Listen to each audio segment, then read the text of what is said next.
Ne confiez jamais, au plus grand jamais, votre commerce à quelqu'un. Je répète, ne confiez jamais, au plus grand jamais, votre commerce à quelqu'un.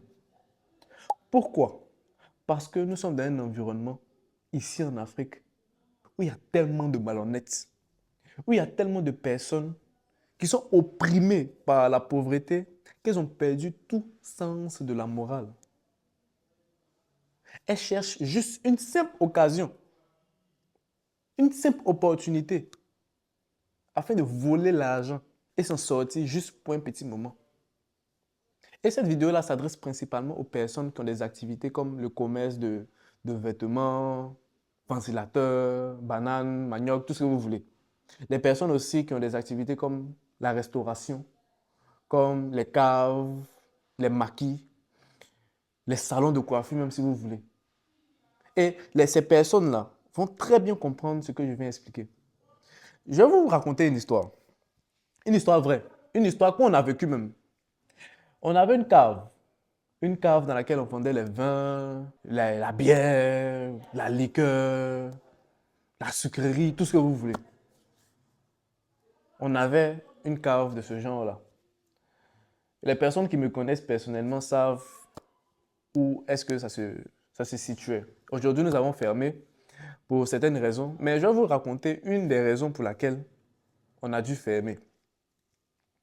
Et comme je disais tout à l'heure, nous avons une cave avec ce genre de choses-là. Nous avions aussi des filles qui étaient en charge de gérer cet endroit-là, des serveuses, et il y avait plus ou moins une manager.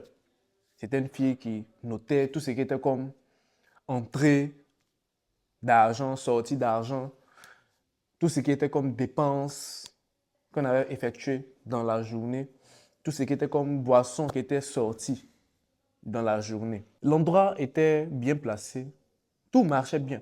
Il y avait de l'affluence, on était vraiment bien situé. Ça fait qu'il y avait du trafic, il y avait réellement du trafic à cet endroit-là. Mais il s'avérait que malgré toutes les personnes qu'on trouvait dans cet endroit-là, malgré le fait qu'il y ait plein de personnes qui venaient s'asseoir là par jour, venir boire, consommer de la bière, etc., tout ça, l'argent ne rentrait pas. C'est qu'on voyait les clients, surtout quand il y avait la Champions League, on avait un écran géant où les gens venaient regarder les différents matchs et tout. Mais on sentait que au niveau de l'argent, ça n'avançait pas. Il y a les clients, mais dans l'activité là, l'argent là, ça ne rentre pas bien. On finit de faire les check-in parce qu'on va prendre de la boisson, on voit, on glace, etc. Tout ça, on revend. Mais on se rend compte que les comptes ne sont pas bons. Et c'est à ce moment-là qu'on a commencé à enquêter. On a commencé à chercher qu'est-ce qui n'allait pas.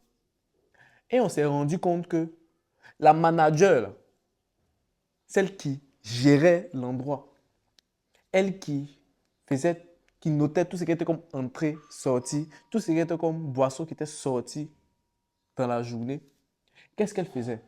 C'est que dans la cave là, qui n'est pas elle, hein, parce qu'elle travaille juste dans cet endroit-là, dans la cave là, elle va acheter elle-même sa propre boisson. Elle va acheter ses packs de bière, ses casiers de bière. Elle arrive dans notre endroit, dans notre cave, et au lieu de sortir notre boisson, elle fait sortir elle-même sa propre boisson. Ou elle veut sa propre boisson dans notre cave. Ce qui fait que nos bénéfices ne rentrent pas. Et quand on revient, on voit toujours les mêmes billets là qui sont placés. Pourtant, il y a beaucoup de personnes qui sont venues s'asseoir là, qui ont essayé, qui ont consommé là, qui ont je ne sais pas quoi. Est-ce que vous voyez comment l'être humain est mauvais? Alors que l'endroit là, on te paye. Tu as les primes, etc. Tout ça. Mais malgré ça, qu'est-ce que tu fais? Tu viens tout simplement vendre dans nous, notre business, dans nous, notre cave, alors qu'on doit payer les factures à la fin du mois. On doit payer le loyer à la fin du mois. Est-ce que vous voyez comment l'être humain est mauvais? C'est juste incroyable. Et ce genre de cas-là, je peux vous en citer tellement, tellement, tellement, tellement. Donc, vraiment, évitez, évitez vraiment de confier vos commerces aux personnes. Et ça, c'est une histoire parmi tant d'autres que j'ai entendues. Les personnes sont très malhonnêtes. Les personnes sont vraiment malhonnêtes. Il faudrait que vous fassiez vraiment attention. Essayez de trouver plus ou moins des personnes qui sont de confiance. Mais même si vous trouvez une personne de confiance, vérifiez quand même. faites des enquêtes. Si vous avez la possibilité de mettre des caméras même dans votre magasin, de votre cave, de votre salon de coiffure, faites-le. Faites-le. Sinon, les personnes vont vous détruire. Sinon, les personnes là, ces mêmes personnes là vont détruire votre business, vont détruire votre activité. Parce qu'elles attendent juste une opportunité quelque part, qu'il y ait une petite ouverture quelque part afin de pouvoir tout simplement s'enrichir dans votre activité. Souvent une activité dont vous avez pris un crédit afin de tout simplement développer cette activité-là. Parce que, comme je disais très souvent aux personnes avec qui je parlais, c'est que dans ce genre d'activité-là, vous commencez à perdre.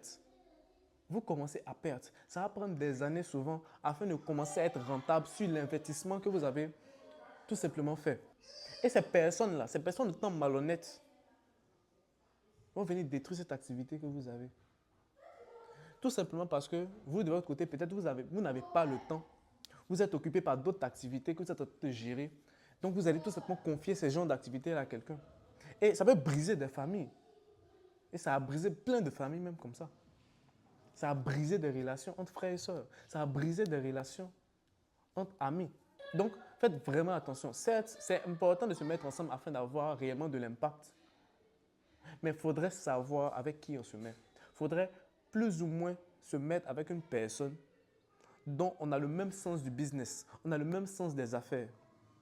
On ne se met pas ensemble parce que voilà, on est de la même mère, on est du même père, ou on a fréquenté ensemble à la maternelle. Non, non, non, non, non. Il faudrait que vous ayez les mêmes valeurs en matière de business. Et même là, ce sera encore compliqué.